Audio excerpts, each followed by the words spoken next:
So this video is going to be the first part of the respiratory system videos, where we're looking at the structures of the nasal cavity, the oral cavity, and then the pharynx and larynx. And this is going to be the primary model I'm going to show you those structures on, but there is another model that I just want you to pay attention to in this video that I'll show you real fast. And then make sure to look at some of the silent videos and the pictures of other models, because you can see these different structures on other models as well, all right? So the first thing I'm going to draw your attention to is going to be what's happening here. This is going to be sort of a sagittal section of the head with the nose and face and the anterior surface here and the posterior surface here. You have the brain up here, which we're already done with from Unit 2, and then you have all the structures I want to focus on now. So here is the nasal cavity. It's this large opening with the nose and the cartilage of the nose to sort of the back of the throat at the beginning of the pharynx. So you have the nasal cavity, and you're going to have sort of two structures within it. There are terms within it you need to know. And the first is going to be the nasal concha, which are basically these sort of curvatures in the nose. So the bone is going to be called the concha, basically. And the concha is lined with a mucosal layer and ciliary bodies, little like finger-like projections coming off the mucosa that help move mucus. And then wrapped around those concha, underneath them, are going to be little meatai, or holes, into the various paranasal sinuses. So nasal concha, nasal meatus. And then in the oral cavity, you see this large mass here is actually your tongue.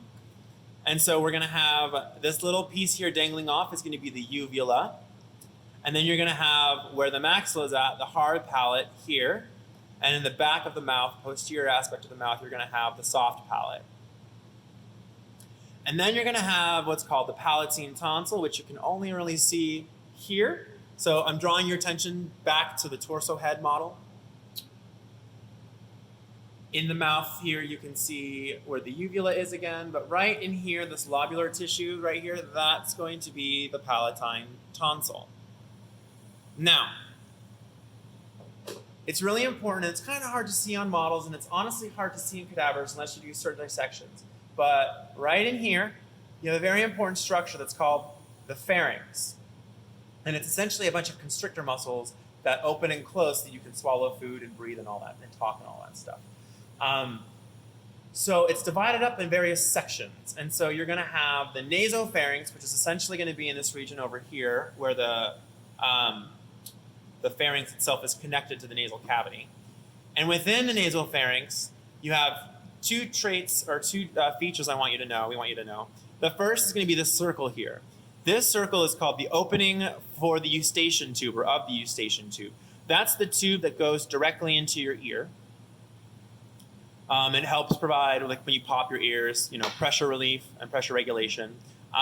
Right inferior and posterior to it is going to be another glob of lobular tissue, and that's going to be the pharyngeal tonsil. So we've talked about the palatine tonsil in the mouth, sort of back there, and we've talked about the pharyngeal tonsil up here. Those are two very different structures that have similar lymphatic purposes.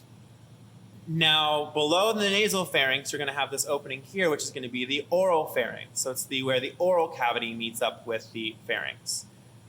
And right below the oral pharynx, you're going to have this structure here, which is going to be called the laryngopharynx, because that's where the opening to the larynx is, which is here. So, important relationship, very important relationship. You have the pharynx. The pharynx is going to turn into the esophagus.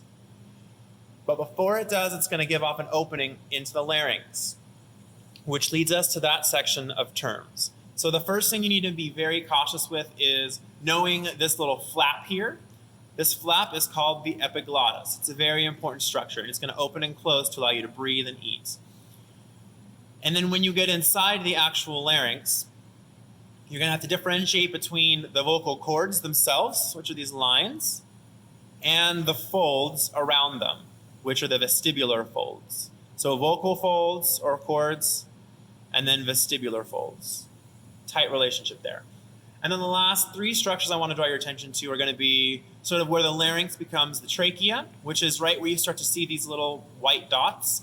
Those are going to be rings of cartilage, tracheal rings. And so the trachea will lead into the lower respiratory tract, which we'll get to in another video. The two types of cartilage you need to worry about for the larynx. And the first one is going to be the thyroid cartilage, which is going to be in this sort of sagittal plane, this structure right here, sometimes referred to as the Adam's apple. I don't think someone named Adam determined what it was. Who knows why it's called that? And then posterior to that, on the posterior side of the larynx, you're going to have the cricoid cartilage. So thyroid, cricoid. And you can see, at least anteriorly on this head model from the torso, you can see the thyroid cartilage here, this blue structure. And then in a lateral plane, again, you can see it here as the thyroid, and you can see the cricoid over here.